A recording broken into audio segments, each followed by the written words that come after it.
আসসালামু আলাইকুম। আজকে আমি আপনাদেরকে রান্না করে দেখাবো চিকেন রোস্ট। তো দেখেন, এটা দেখতে যেমন দারুণ হয়েছিল, খেতেও কিন্তু খুব সুস্বাদু হয়েছে। তো আমি কিভাবে আজকে রান্না করি দেখতে থাকুন। দেখেন, এখানে আমি মুরগির মাংসটাকে সাইজ করে কেটে নিয়েছি।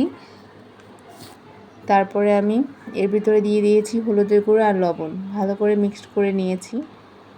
ব্যাস, এখন আমি কড়াইতে তেল দিয়ে দিয়েছি। এখন আমি এই মুরগির মাংসগুলোকে হালকা করে ভেজে নেব।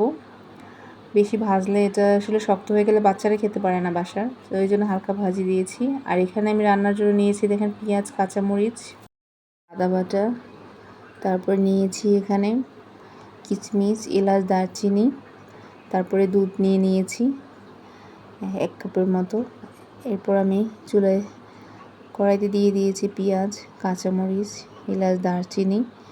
তারপরে পেঁয়াজটা হয়ে আসলে আমি কিশমিশগুলোকে দিয়ে দিয়েছি, নয়তো কিশমিশগুলো পুড়ে যাবে, এই জন্য শেষের দিকে পেঁয়াজটা ভাজা হয়ে আসলে দিয়ে দিতে হবে। এরপরে আমি পেঁয়াজ, রসুন বাটা, আদা বাটা দিয়ে দিয়েছি। ব্যাস, তারপরে রোস্টের মশলাটা আমি দিয়ে দিয়েছি, যেটা রাঁধুনি রোস্টের মশলা। এরপর একটু নেড়ে চেড়ে দিয়েছি। তারপরে পরিমাণ মতো লবণ দিয়ে দিয়েছি। এরপর দুধ দিয়ে দিয়েছি। মশলাটাকে এখন আমি কষিয়ে নিচ্ছিলাম। ব্যাস, এটা হয়ে এসেছে। এখন আমি মুরগির মাংসগুলো দিয়ে দিয়েছি। তারপর আমি মাংসটাকে ভালো করে কষিয়ে নিচ্ছিলাম। কিছুক্ষণ কষানোর পরে এর ভিতরে আমি দিয়ে দিয়েছি অল্প একটু চিনি। ব্যাস, এরপরে আমি পরিমাণ মতো পানি দিয়ে দিয়েছি, যেন মাংসটা একটু নরম নরম থাকে। এতে বাসার সবাই, ছোট থেকে তারপরে যারা একটু বয়স্ক আছে, খেতে পছন্দ করে। ব্যাস, এরপর আমি ধনিয়ার গুঁড়ো দিয়েছি, জিরার গুঁড়ো দিয়ে দিয়েছি।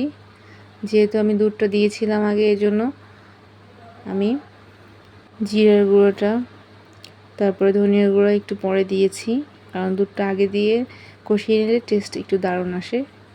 ব্যাস, এখন আমি এটাকে উল্টিয়ে দিয়েছিলাম। আমার আম্মু বলতো, যদি তুমি ভালো রান্না শিখতে চাও তবে আগে রান্না উপভোগ করতে শেখো। তো সেই থেকে রান্নার প্রতি একটা আগ্রহ। আমার রান্না করতে ভীষণ ভালো লাগে। আর যখন সবাই বলে যে খুব মজা হয়েছে, তখন তো আগ্রহটা আরও বেড়ে যায়।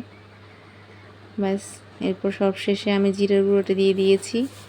তার কিছুক্ষণ পর আমি বেরেস্তা দিয়ে দিয়েছি।